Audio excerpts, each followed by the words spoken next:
ऐसा पहली बार है जब भारत चीन को सीधी टक्कर दे रहा है। दक्षिण चीन सागर हो या हिंद महासागर, भारत ने चीन के दबदबे को जबरदस्त चुनौती दी है।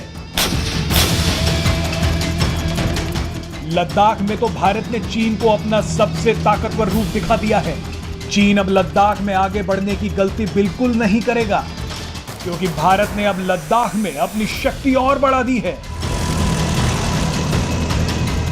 भारत ने पूर्वी लद्दाख में अपनी K9 वज्र तोपों को तैनात कर दिया है।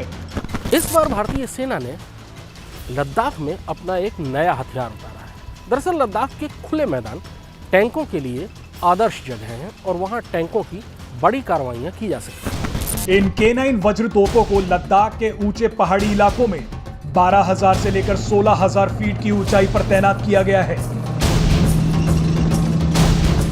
भले ही इस वक्त भारत और चीन की सेनाओं ने अपने अपने सैनिकों की वापसी कर ली है, लेकिन भारतीय सेना के तेवर से साफ है कि वो किसी भी मोर्चे पर चीन के खिलाफ अपनी तैयारियों में कोई कसर नहीं छोड़ना चाहती।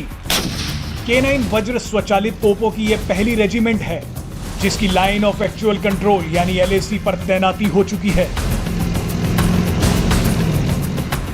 भारतीय सेना में बोफोर्स तोप के बाद साल 1986 से कोई भारी आर्टिलरी शामिल नहीं की गई थी। इस लिहाज से K9 वज्र को सेना में शामिल किया जाना बेहद अहम माना जा रहा है।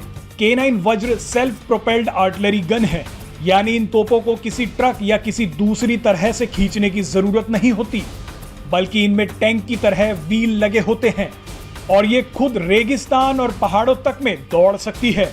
अब K9 वज्र तोप की मारक क्षमता 38 किलोमीटर है। ये तोप 15 सेकंड के अंदर 3 गोले दागने में सक्षम है।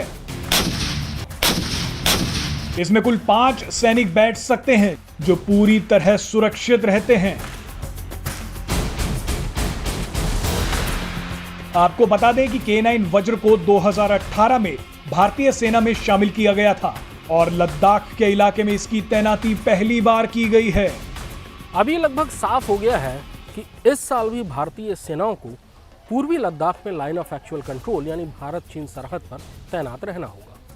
चीन अपने सैनिकों के लिए सर्दियों में रहने के ठिकाने बना रहा है और अपनी मोर्चेबंदी मजबूत कर रहा है। जाहिर है भारतीय सेना को भी ऐसा ही करना पड़ेगा। इस बार भारतीय सेना ने लद्दाख में अपना एक नया हथियार उतारा है। दरअसल लद्दाख के खुले मैदान टैंकों के लिए आदर्श जगह हैं और वहां टैंकों की बड़ी कार्रवाइयां की जा सकती हैं। लेकिन लंबी दूरी तक मार करने के लिए पहाड़ों में तोपें हमेशा ज़्यादा कारगर होती हैं, इसलिए भारतीय सेना ने T-90 और T-72 टैंकों के साथ अपनी सबसे अच्छी तोपें भी पिछले साल ही लाइन ऑफ एक्चुअल कंट्रोल पर तैनात कर दी थी।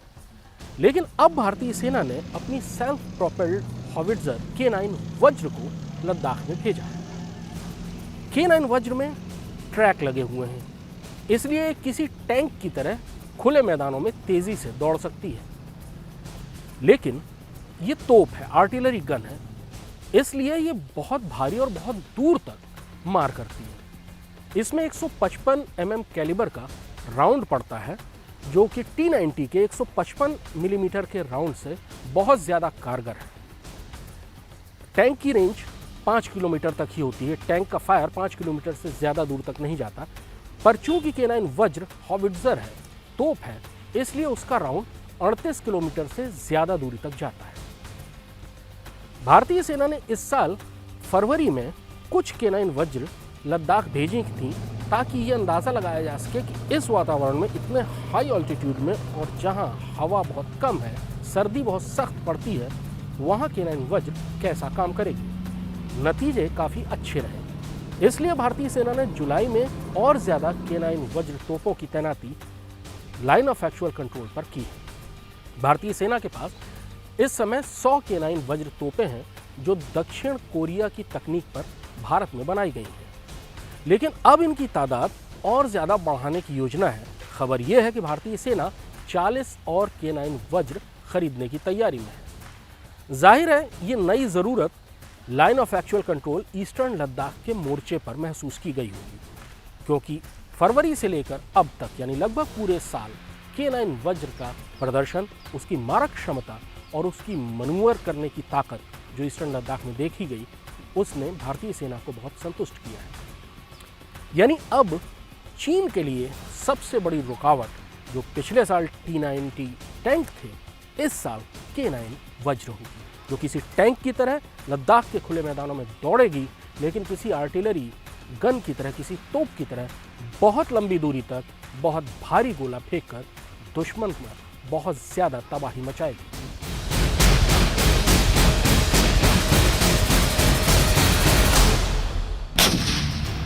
Presenting B News app, available on Google Play and App Store. Download it now.